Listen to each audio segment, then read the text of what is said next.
Hello, my name is Frederica Prothero Talley, and I'm a graduate student at Grand Canyon University. The class is ESD 550, Classroom Guidance, Management, and Behavior, and I am conducting my Safe Learning Environment and Mindset video.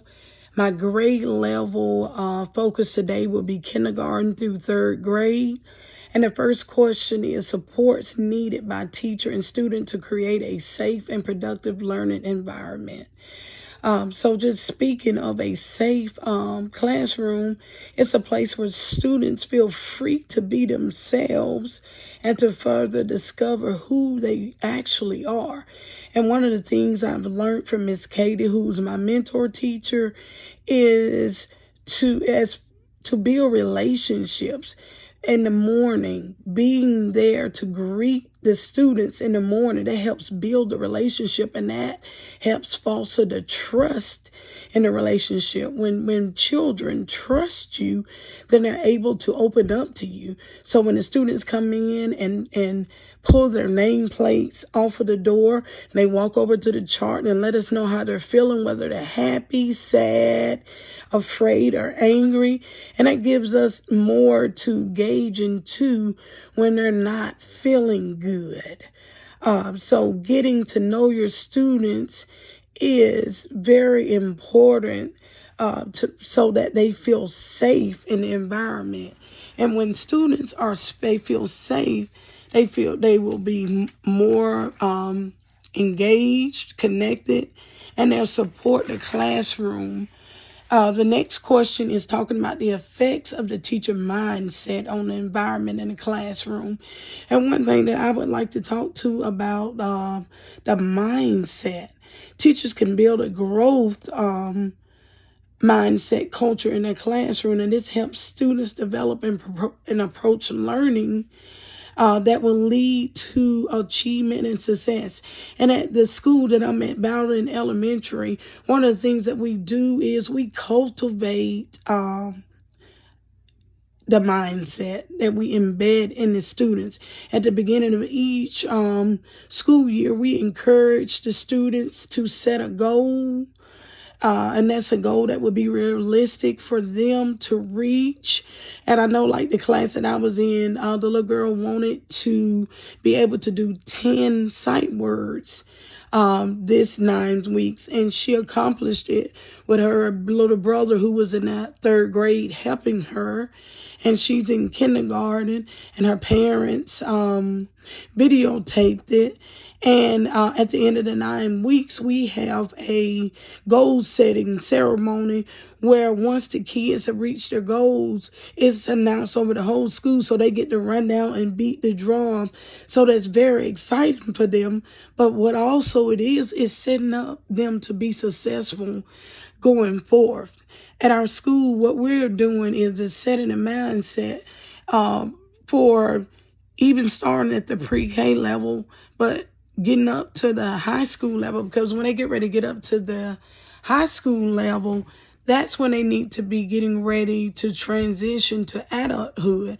And with teaching them how to set goals in each classroom, it'll help them be more prepared, which leads into my next topic, where it's talking about tips for developing a supporting and encouraging environment that's encourages self-advocacy. And this increases independence and emphasizes responsibility, even with the use of technology. So what our students are doing is, when you're self-advocating, that's ability to be able to communicate your needs and everything. And the activities that we're doing with our teachers by just simply helping them set goals and helping them achieve their goals each 9 weeks. It'll help them in the future. It's building them up to do well in school, and not only school, but when they get ready to transition, when they start working, and then in preparing them for life, those life skills, because they need to feel confident in what they're learning and what they're doing. And this also helps give students with learning disability the confidence they need to ask for tools that they need, because with being a student with a disability, when you get older and you get to the high school level, you get ready to transition, you need to be able to communicate with your resources on what accommodations that you need. And then that shows you your independence when you're getting ready to go to the real world. And just going back, going to the next question, is talking about practicing culturally responsive teaching, positive classroom culture. And it's basically like taking the time to get to know your students, providing opportunities for students to see themselves. And one of the things that we do at Bowden Middle School is we add the diversity to our lesson plans. We provide opportunities for our students. So we allow them to feel freely to choose books that represent themselves and their cultural songs, and just even down to our lesson plans, using differentiation for our students. And the differentiation helps to close the gaps. The differentiation is it helps you tailor the content that you're teaching or the process in which you teach to meet the needs of your students, and that's being flexible with that. And then the scaffolding is helping to close the opportunity gap, because usually with the scaffolding is something that's temporary, that is used to assist you to meet the needs of your students that are having have an opportunity. Let me put it that way. So all of this actually goes in hand with the lesson. And one of our goals at Bowden Elementary Schools with the mindset is, with our students, we want them employed, enrolled. So if you don't plan to,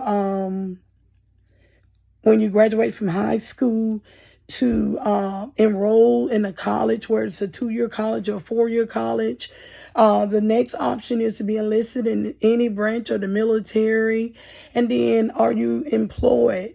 Equipping our students with the resources that we have to get jobs, and then the resources that they need to connect them, and our students with disability resources that they need to teach them the life skills so that they are successful to gain their independence. And then the last thing is are you engaged in your community?